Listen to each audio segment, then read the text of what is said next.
ইরানে পারমাণবিক অবকাঠামোতে সপ্তাহব্যাপী সামরিক হামলার প্রস্তুতি নিচ্ছে ইসরায়েল।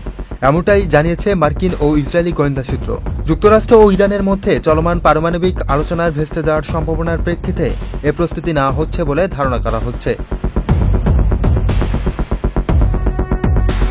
এক্সিওসের খবরে বলা হয়, ইসরায়েলি কর্মকর্তারা মনে করছেন যুক্তরাষ্ট্র ইরান আলোচনা সফল হওয়ার সম্ভাবনা খুবই কম। এরই মধ্যে ইসরায়েল হামলার জন্য প্রশিক্ষণ ও কৌশলগত প্রস্তুতি শুরু করেছে।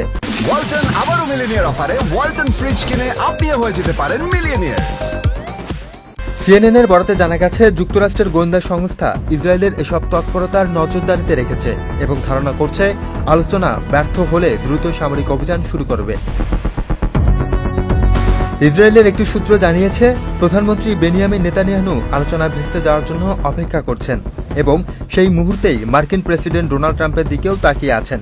ধারণা করা হচ্ছে, আলোচনার ব্যর্থ হলে ট্রাম্প ইসরায়েলকে সবুজ সংকেত দিতে পারে।